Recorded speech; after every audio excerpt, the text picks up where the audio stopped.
Bron Breakker turns on Seth Rollins. Vince McMahon is still angry over the way WWE treated Hulk Hogan on his final WWE appearance. Vince McMahon is upset after being omitted by WWE. A sad update on Naomi following her Raw absence. The WWE has a major Roman Reigns problem. Umaga's son Zilla Fatu shares his true feelings on Solo Sikoa doing the Samoan Spike. An absent WWE Superstar spotted backstage on Raw. Logan Paul calls out John Cena for his sloppy heel run. Triple H has a Rhea Ripley problem, the real reason why Brock Lesnar is not wrestling John Cena at Clash in Paris. Let's dive right in. Vince McMahon is still angry over the way WWE treated Hulk Hogan on his final WWE appearance. Vince McMahon and Hulk Hogan were close for years, and the former WWE chairman is still upset about how fans treated the wrestling legend in his last appearance. On January 6, 2025, Raw Netflix premiere, Hogan stepped out with his longtime manager Jimmy Hart at the Intuit Dome in Inglewood, California. Instead of cheers, the crowd hit them with loud boos. In a trailer for TMZ's upcoming documentary, The Real Hulk Hogan, McMahon didn't hide his frustration, saying Hogan deserved better. "I was angry. He deserved much more," said Mr. McMahon. That Raw episode turned out to be Hogan's final WWE appearance. Terry Bollea, the man behind the Hulkster, passed away on July 24th at 71 after a heart attack. McMahon attended Hogan's funeral in Clearwater, Florida on August 5th, but stayed only briefly. Speaking to Sportskeeda Wrestling's Bill Apter, wrestler B. Brian Blair shared what happened. He spoke for, I would say, a minute, 2 minutes, probably 2 minutes, and he got everybody up for a standing ovation for Terry, and then he got the whole place going, "Hogan, Hogan, Hogan." It was awesome. Vince was awesome. He was excellent, and it was heartfelt from Vince, Blair said. Though retired, McMahon spoke with TMZ about bringing Hogan back to WWE after his racist scandal years ago. "I knew he wasn't racist. I'd been with him for several years. We wasn't racist. He said some racist things and he should pay for that, and he did. But in the end, I think everyone saw the real Hulk Hogan and they felt that this guy doesn't act like a racist. He's not a racist. We all make mistakes. That was a big one, but he wasn't a racist. Hogan's gone, but his legacy lives on." Fans gathered at Hogan's hangout this week to honor him, showing how much the Hulkster meant to them. What do you think of McMahon's words in the TMZ special? How will you remember Hulk Hogan? Vince McMahon is upset after being omitted by WWE. Vince McMahon, the co-founder of WWE, is upset after being left out of a major tribute for his longtime friend, Hulk Hogan. Since Hogan's passing on July 24, 2025 at age 71, WWE has honored the wrestling icon almost weekly, including a 10-bell salute attended by the current roster and several legends. Hogan, alongside McMahon, helped make professional wrestling a global phenomenon in the 1980s. However, a clip from TMZ's upcoming documentary, The Real Hulk Hogan, revealed that WWE didn't invite McMahon to the salute, despite their shared history. In the clip, the host pointed out McMahon's absence and asked about his mixed feelings, and McMahon didn't hide his disappointment. "It struck me that way as well," he said. In a recent chat with Sportskeeda Wrestling's senior editor Bill Apter, wrestling veteran B. Brian Blair shared that McMahon spoke briefly at Hogan's funeral. "He spoke for, I would say, a minute, 2 minutes, probably 2 minutes, and he got everybody up for a standing ovation for Terry, and then he got the whole place going, 'Hogan, Hogan, Hogan.' It was awesome. Vince was awesome. He was excellent, and it was heartfelt." From Vince reports suggest McMahon might return to the wrestling business someday. It'll be worth watching to see what the former WWE chairman has up his sleeve. What's your take on WWE leaving McMahon out of Hogan's tribute? What do you think he'll do next in wrestling? A sad update on Naomi following her Raw absence. WWE Superstar. Naomi's recent absence has fans worried, and the latest update isn't good. The veteran wrestler became Women's World Champion by cashing in her Money in the Bank contract at Evolution 2025. She was set to defend her title against Sky on last night's Raw, but the match was scrapped when WWE announced Naomi wasn't cleared to compete. On Wrestling Observer Live, Brian Alvarez shared troubling news about her condition, hinting at a serious injury that could keep her out for a long time. There is definitely a rumor going around in WWE about what's going on with Naomi, and like it's being talked about by people there, and if it is, in fact, what's going on, she's going to be out for a long, long time. Okay, I'll just say that for now. My presumption is that, people will find out probably fairly soon, but I think that it would be a while, if this is the case, he said. Stephanie Vacker, who won a battle royal at Evolution, was slated to challenge Naomi for the title at WWE Clash in Paris on August 31st. Meanwhile, wrestling journalist Bill Apter recently praised Naomi's heel turn after her Money in the Bank cash-in. On Sportskeeda's The Wrestling Time Machine, Apter said her merchandise is selling fast,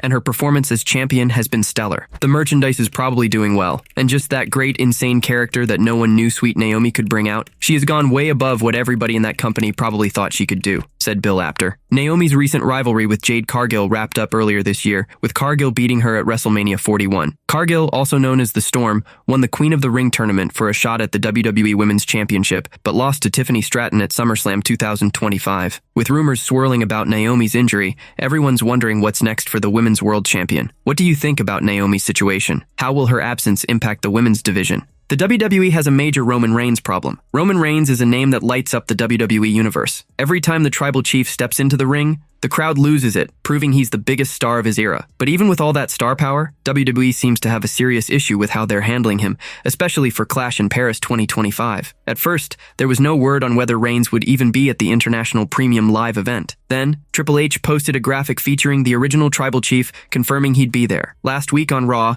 Reigns got into a wild brawl with Seth Rollins, The Vision, CM Punk, and LA Knight, only to get crushed by them. Yet, WWE still hasn't announced a match for him, leaving fans stunned. Fans thought Reigns would headline a fatal four-way match with Rollins, Punk, and Knight after their chaotic fight. But instead, Adam Pearce revealed on Raw that Jey Uso would join Rollins, Punk, and Knight in a World Championship match at Clash in Paris. Jey Uso's in the title match, and Roman's left out, an inside source said. It's like the Yeet Master took the spot everyone thought was for the tribal chief. Reigns is still advertised for the show, so a match announcement might be coming. But there's a catch. It might not be the kind of blockbuster bout fans expect from the head of the table. Lately, Bronson Reed has been stealing the spotlight from Reigns, especially after slamming him with tsunamis in last week's beatdown. WWE could book Reigns against Reed at the PLE, a match that would boost the Vision members' status. While it'd be a hard-hitting fight, it doesn't feel like the main event level clash Reigns deserves. What's your take on WWE's handling of Roman? Is a match with Reed big enough for the tribal chief? Umaga's son Zilla Fatu shares his true feelings on Solosiqua doing the Samoan Spike. Zilla Fatu, son of the late WWE legend Umaga, recently shared his thoughts on his cousin Solosiqua using the iconic Samoan Spike in WWE. Umaga made the move famous, and along with his cousin Rikishi, he laid the groundwork for today's bloodline stars like Roman Reigns, the Usos,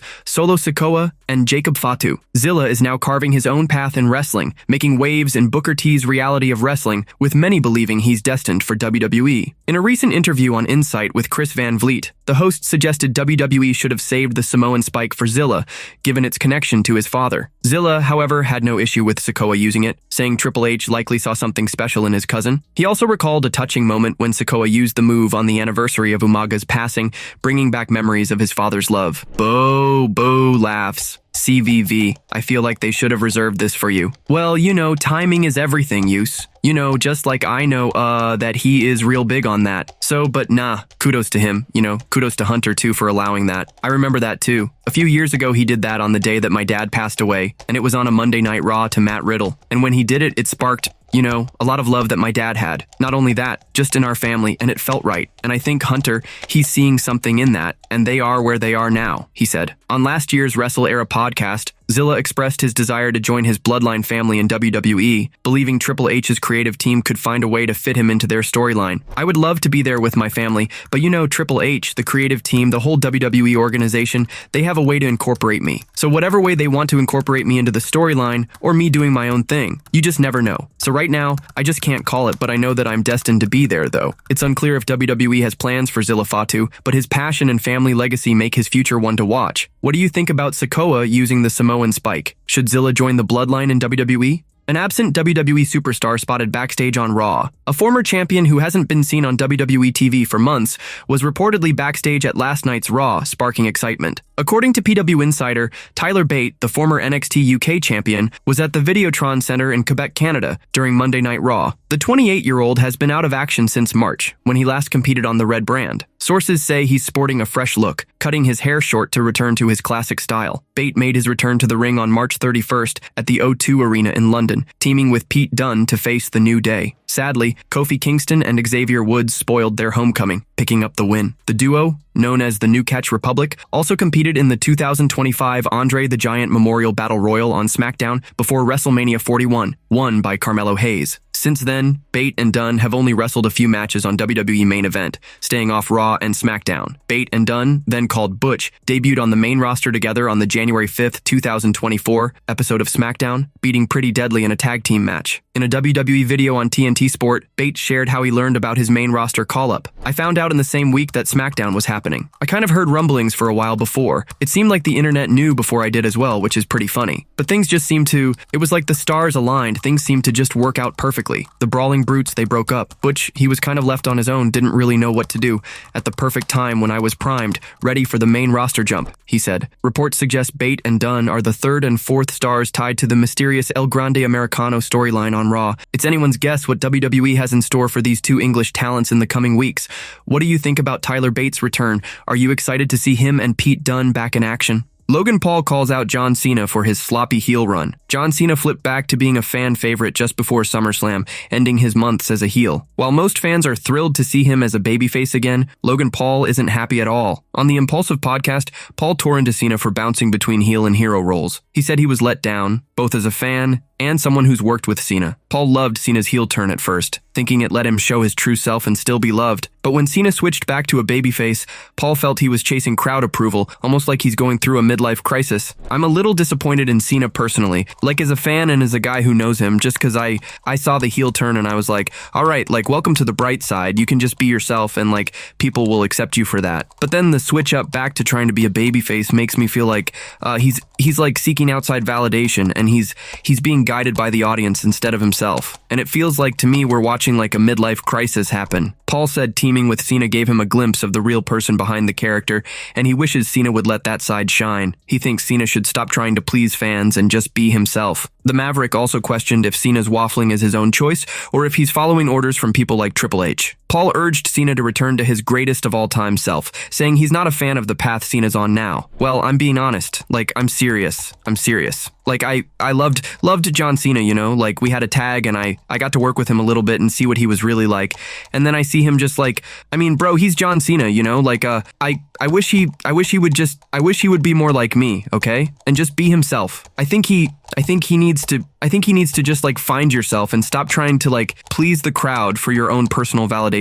I think you should have maybe just picked the lane and stayed in it. That's what I think you should have done, cause like I said, man, like who are you? Do you even know? Are you just doing it because the final boss says it or Triple H says it? Are you being puppeteered by the powers that be? Or why don't you just be yourself and be the GOAT John Cena? But I saw that fade a little bit, and I have to say I'm not into it. Paul and Cena are set to clash at the Clash in Paris on August 31st, and their feud could easily steal the show. Do you think Logan Paul's right that Cena should pick a side and stick with it? How will their battle play out?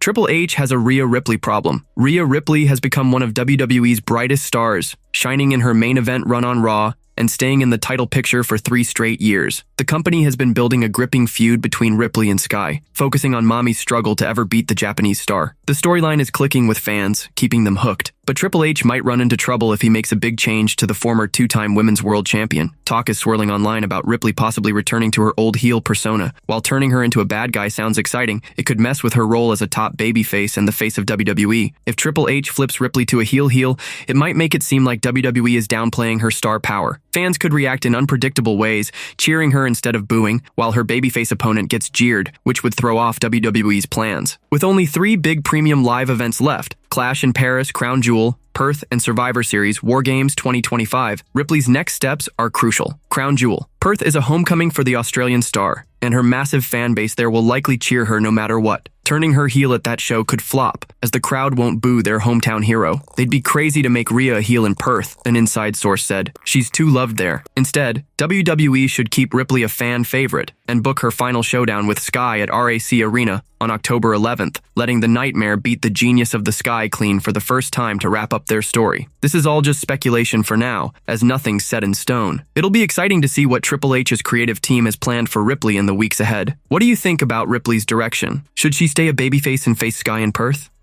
The real reason why Brock Lesnar is not wrestling John Cena at Clash in Paris. Brock Lesnar's shocking attack on John Cena at SummerSlam 2025 caught everyone off guard, but fans were stunned when Logan Paul, not Lesnar, was named as Cena's opponent for Clash in Paris. Last week on SmackDown, Paul confronted the Cenation leader, setting up their match at the August 31st Premium Live event. Many expected Lesnar to get that spot after his explosive return, but a new report explains WWE's choice. On Wrestling Observer Radio, insider Dave Meltzer revealed that WWE is saving Lesnar for their unannounced September 20th show, which will go head-to-head with AEW's All In 2025. That's why they went with Paul against Cena in Paris. They're holding Brock back for the big clash with AEW, an inside source said. It's a strategic move. In a recent Boston Herald interview, Cena was asked why WWE didn't book him against Lesnar for Clash in Paris. The former undisputed WWE champion said he doesn't pick his opponents and trusts the decision makers. I've been doing this for 23 years, and I've never once chosen my opponent. I've always lived by the philosophy that life will give you opportunities every single day,